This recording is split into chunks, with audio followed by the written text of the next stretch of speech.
Praise the Almighty, Ahaya, through His Son, Yeshua Mashiach. Blessed this holy Sabbath. Try to come out here to focus on the Sabbath out there in this beautiful scenery. But just want to share some foods for thoughts.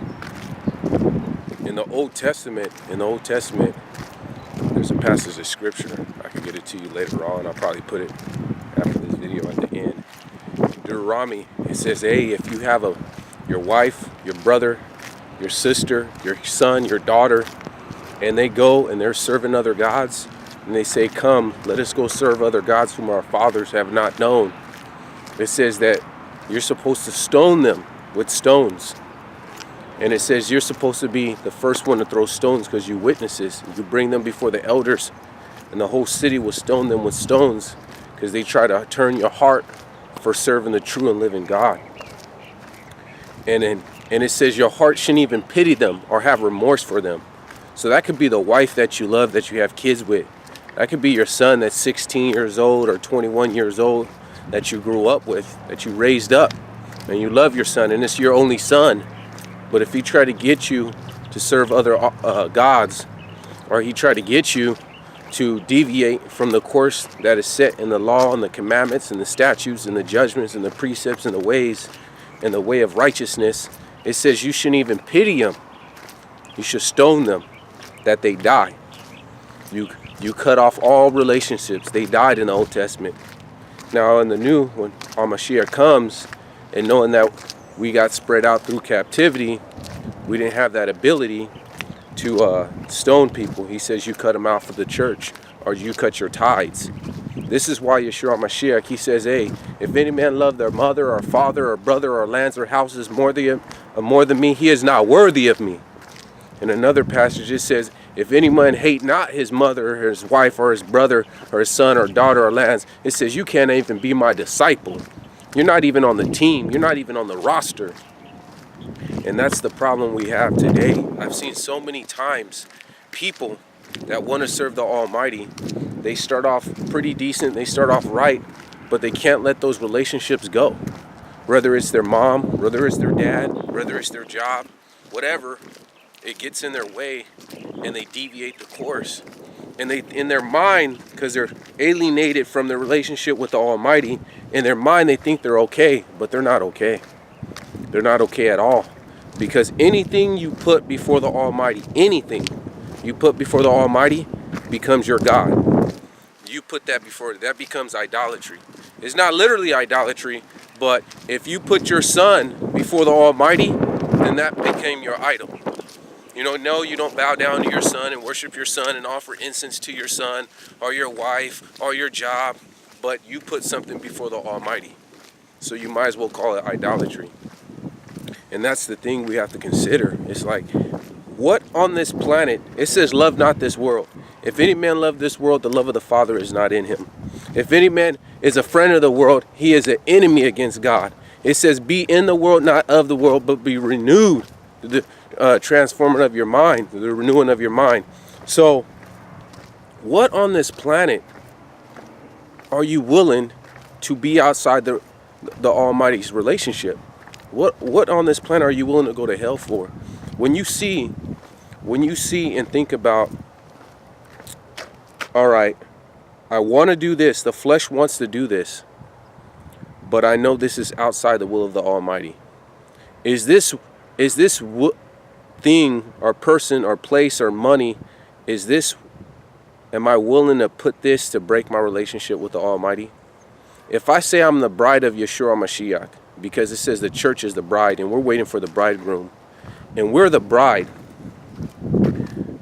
the reason why a husband doesn't cheat on his wife or a wife doesn't cheat on her husband is because they value their marriage.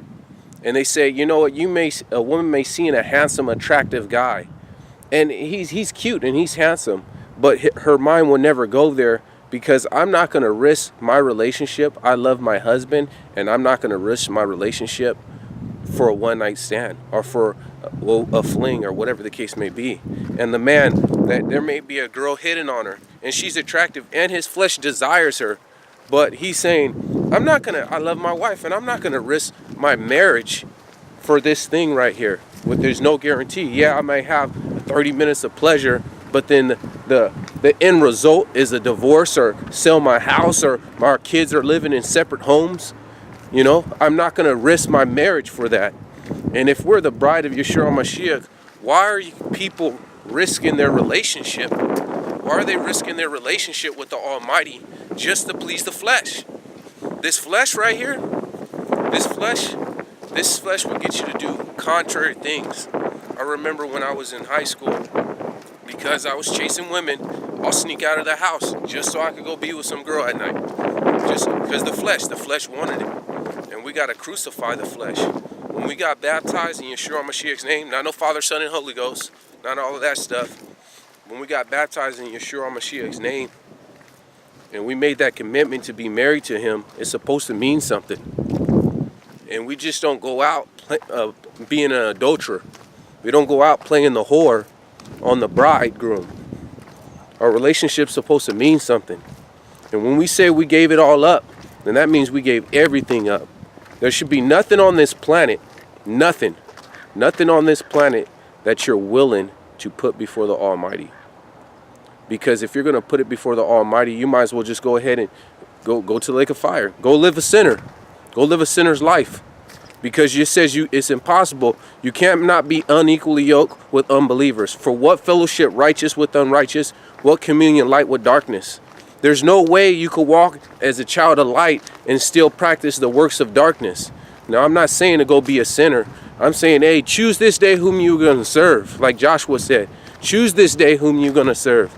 Either the gods that your fathers did not know, the false Christmas and the false Halloween and all this foolishness they got going on, or are you going to serve the true and living, Ahaya?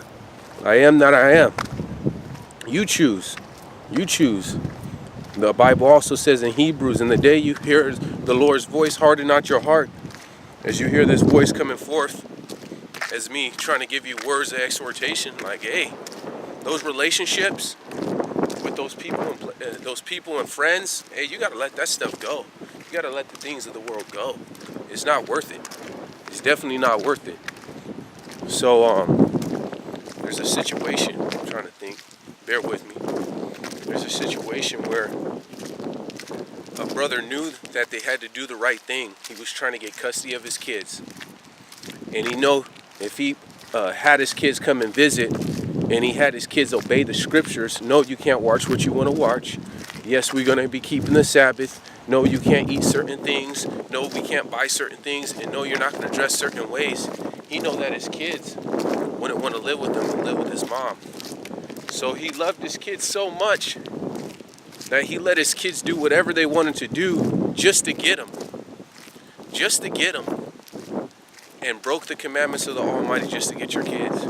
I don't love my kids that much. I have an older daughter, and she don't like to live with me because, hey, I don't live lawless.